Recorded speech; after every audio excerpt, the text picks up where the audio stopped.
వాళ్ళతో అక్రమాలు చేయించిన ఘనత ఈయనే. ఆయనకు ఎలాగో అలవాటు అక్రమాలు చేయడము, వేరే వేరే మార్గాల ద్వారా డబ్బు సంపాదించుకోవడం ఆయనకు అలవాటే అని వాళ్ళు కూడా అలాగే మేము ఫ్రీ హ్యాండ్ ఇచ్చేసేసి మీ ఇష్టం ఈ ఈ రకంగా చూస్తేనండి వాళ్ళ జీవితాలతో వాడుకున్నాడు.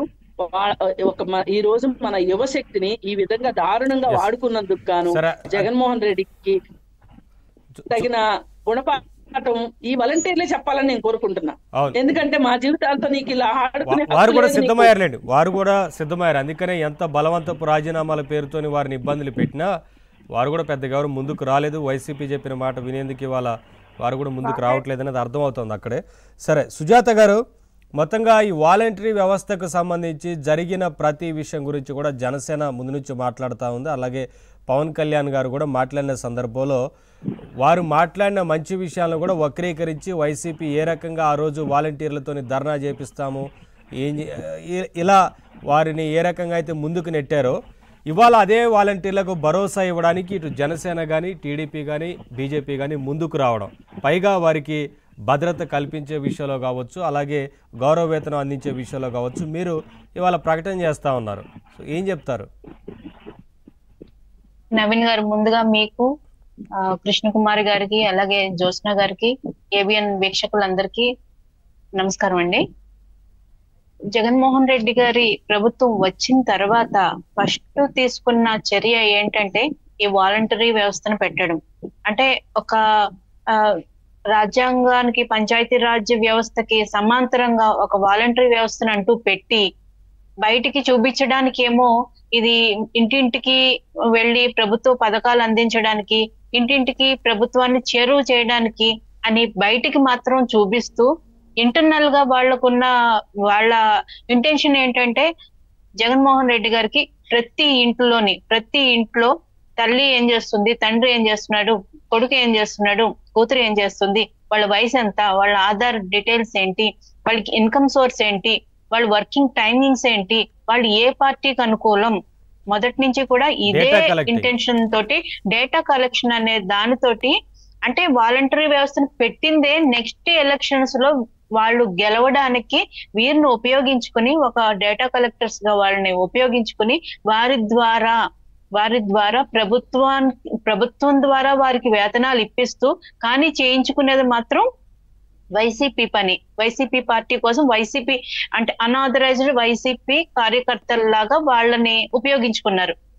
బయటకు చూపించడానికి ఏంటంటే మేము ప్రభుత్వం యొక్క పని అంతా, ప్రభుత్వం యొక్క పథకాలన్నీ మీ డోర్ దగ్గరికే తీసుకొస్తున్నాం, మీ ఇంటి గుమ్మం దగ్గరికే తీసుకొస్తున్నాం, బయటకు కనిపించేది ఇది, కానీ ఇంటర్నల్ గా జరిగేది ఇది.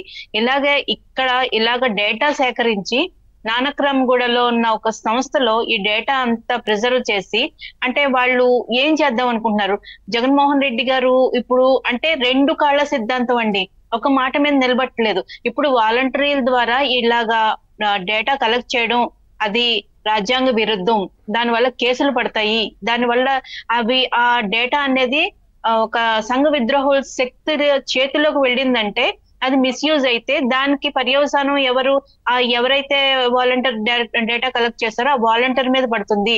అది తప్పు, వాళ్ళని తప్పుగా ఉపయోగిస్తున్నారు మీరు. ఎంతో చదువుకుని డిగ్రీలు బీటెక్లు చదివిన పిల్లలు కూడా ఉన్నారు వాలంటరీ వ్యవస్థలో. ఈ రోజు వాళ్ళని మీరు మీ స్వార్థ ప్రయోజనాల కోసం వాళ్ళ జీవితాలను బలిపెడుతున్నారు, వాళ్ళ మీద కేసులు పడేటట్టు చేస్తున్నారు. ఈ కొంతమంది వాలంటీర్లు చేసిన దాని వల్ల మిగిలిన వాలంటరీ వ్యవస్థ అందరికీ అది మచ్చ ఏర్పడింది, ఆ తప్పు వాళ్ళందరి మీద పడుతుందని పవన్ కళ్యాణ్ గారు చెబితే దాన్ని వక్రీకరించి పవన్ కళ్యాణ్ గారు వాలంటీర్లందరినీ ఆయన విమర్శిస్తున్నట్టు, వాలంటీర్లందరినీ దొంగలు అంటున్నట్టు వాళ్ళని వక్రీకరించి ఒక తప్పుడు ప్రచారాన్ని వైసీపీ తెరతీసింది. వాలంటీర్లో ఉన్న ఒక లేడీస్ తోటి కేసులు పెట్టించిన తర్వాత వాళ్ళ దగ్గరికి వెళ్ళి మీడియా వాళ్ళు ఎందుకమ్మా కేసులు పెట్టారంటే ఎందుకో తెలియదని చెప్పిన పరిస్థితులు.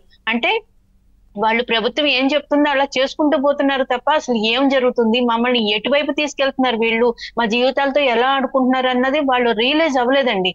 అది బై గాడ్ గ్రేస్ ఇప్పుడే కొంచెం ఎలక్షన్ కోడ్ వచ్చిన తర్వాత అనుకోండి, కూటమి సభలు పెట్టి వాలంటీర్ల గురించి జరుగుతున్న అన్యాయాల గురించి చెప్పడం అవనియండి, కొంచెం సోషల్ మీడియా మాధ్యమాల ద్వారా కాస్త ఇప్పుడు అవేర్నెస్ వచ్చింది. ఇప్పుడు ఏమంటారు జగన్మోహన్ రెడ్డి గారు, మీరు ఎన్ని ఉద్యోగాలు కల్పించారు అసలు ప్రభుత్వంలోకి వచ్చిన తర్వాత అని అడిగితే, ఆ ఉద్యోగాల్లో ఈ వాలంటరీ ఉద్యోగాలను చూపించి 2 లక్షల ఉద్యోగాలు ఇచ్చామంటున్నారు. మరి మీరు 2 లక్షల ఉద్యోగాలు ఇచ్చినప్పుడు విజయసాయి రెడ్డి గారు ఏమన్నారు, 98% వాలంటీర్స్ మన కార్యకర్తలే అన్నారు. అంటే అసలు వాళ్ళు మీ కార్యకర్తల, ప్రభుత్వ ఉద్యోగులు అయితే కనుక మీరు వాళ్ళతోటి మీ పార్టీ కార్యక్రమాలు ఎందుకు చేస్తున్నారు, మీ పార్టీ స్టిక్కర్లు ఎందుకు అతికిస్తున్నారు?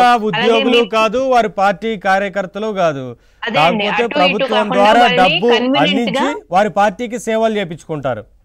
అటు ఇటు కాకుండా వాళ్ళు కన్వీనియంట్ గా వాడుకుంటున్నారు. రేపొద్దుట వాళ్ళ మీద ఏదన్నా కేసులు అయ్యి మిస్యూజ్ అయింది, వాళ్ళు సేకరించిన డేటా ఏదైనా మిస్యూజ్ అయిందంటే కనుక వాళ్ళకి మాకు ఏం సంబంధం లేదు. వాళ్ళు ఒక ప్రభుత్వంలో ఒక ఇది వాళ్ళ ఒక సంస్థ ద్వారా పనిచేశారు, ఒక వాలంటరీగా పనిచేశారు, వాళ్ళు నిస్వార్థంగా పనిచేశారని చెప్పేసి వాళ్ళ మీద నెట్టేస్తారు. అదే వాళ్ళ ద్వారా లాభం పొందినప్పుడు మాత్రం వాళ్ళకి వెనక నుంచి వాళ్ళకి ఇచ్చే మెసేజ్ ఏంటంటే, మీరందరూ మా కార్యకర్తలు, మీరందరినీ మేము నెక్స్ట్ పర్మనెంట్ చేస్తామని, అదని ఇదని వాళ్ళకి కల్లబొల్లి మాటలు చెప్పి వాళ్ళని ఇన్ని రోజులు లాక్కొచ్చారు. ఇప్పుడు చూడండి వాలంటీర్లు, ఇప్పుడు చంద్రబాబు నాయుడు గారు చెప్పారు, వాలంటీర్లని మేము 10,000 రూపాయలు వేతనం, గౌరవ వేతనం ఇస్తాం, వాళ్ళకి గౌరవప్రదమైన ఒక పని కల్పిస్తామని. ఇప్పుడు జగన్మోహన్ రెడ్డి గారు చేస్తుంది ఏంటి, 5,000 రూపాయలు అసలు ఏ మూలకు సరిపోతాయి? అసలు సగటు మనిషి రోజువారీ కూలికి వెళ్ళిన వాళ్ళకి కూడా మనకి ఎంతో గౌరవ వేతనం సంపాదించుకున్నారు. అలాంటిది 5,000 రూపాయలు ఇచ్చి వాళ్ళని నువ్వు ప్రజల మీదకి ఫ్రీగా వదిలేసావు అనమాట. అంటే వాళ్ళకి పెన్షన్లు కానీ, వృద్ధాప్య పెన్షన్లు కానీ, అలాగే విడో పెన్షన్లు కానీ, అలాగే వికలాంగ పెన్షన్లు కానీ ప్రతిదీ వాళ్ళ చేతిలో పెట్టి టైంకి ఆ పెన్షన్లు తీసుకోవడానికి వాళ్ళు రాకపోతే వీళ్ళు వేలు ముద్రలు వేసుకుని వాళ్ళకు తెలియకుండా పెన్షన్ నొక్కేసిన సంఘటనలు చాలా ఉన్నాయి. అంటే నువ్వు సరైన జీతం ఇవ్వకపోబట్టే కదా వాళ్ళు వేరే ఆదాయ మార్గాలు వెతుక్కుంటున్నారు. అంటే వాళ్ళని తప్పుదారులు పెట్టింది నువ్వే, మళ్ళీ వాళ్ళకి నాకు సంబంధం లేదంటుంది నువ్వే. ఇదే 2 కాళ్ళ సిద్ధాంతం ఏంటి జగన్మోహన్ రెడ్డి గారు? యువతను ఏం చేయాలనుకుంటున్నారు మీరు? ఆంధ్రప్రదేశ్ యువతను ఏం చేయాలనుకుంటున్నారు? రేపొద్దున మీ గవర్నమెంట్ దిగిపోతుంది. మీరు మీ వల్ల మీరు చెప్పిన మాటలు విని రేపొద్దున వాళ్ళు కేసుల్లో ఇరుక్కుంటారు. రేపొద్దున రాబోయే రోజుల్లో వాళ్ళకి గవర్నమెంట్ జాబులు కానీ, బయట ఈవెన్ ప్రైవేట్ జాబ్స్ లో కూడా వాళ్ళ మీద ఏమైనా కేసులు ఉన్నాయని ఈ రోజు చెక్ చేస్తున్నారు. అలాంటిది వాళ్ళ భవిష్యత్తుని ఏం చేద్దాం అనుకుంటున్నారు? మీకు ఎలాగో నిండా కేసుల్లో మునిగి ఉన్నారు, మీరు వాయిదాల మీద వాయిదాలు వేసుకుంటూ వ్యవస్థలు మేనేజ్ చేసుకుంటున్నారు. కానీ సామాన్య యువకుల పరిస్థితి అది కాదు కదా. వాళ్ళని నట్టేట ముంచేద్దామని జగన్మోహన్ రెడ్డి గారి కుట్రని ఈ రోజు చంద్రబాబు నాయుడు గారు చెక్ పెట్టారని చెప్పుకోవాలి. ఎందుకంటే మేము చెప్పింది ఏంటంటే, వాలంటీర్ని వీళ్ళు డేటా కలెక్షన్ అంతా ఉంది, వాళ్ళ దగ్గర ప్రతి ఇంటి డేటా ఉంది కాబట్టి వాళ్ళని ఎలక్షన్ విధులకి ఉపయోగించొద్దు, కేవలం ఎలక్షన్ విధుల్లో వాడొద్దు అని కూటమి వాళ్ళు చెప్పడం జరిగింది. కానీ వాళ్ళు దాన్ని ఎలా ప్రొజెక్ట్ చేసుకున్నారు? వాలంటీర్లని వద్దంటున్నారు, వాలంటీర్లను తీసేయాలంటున్నారు, వాలంటీర్లకు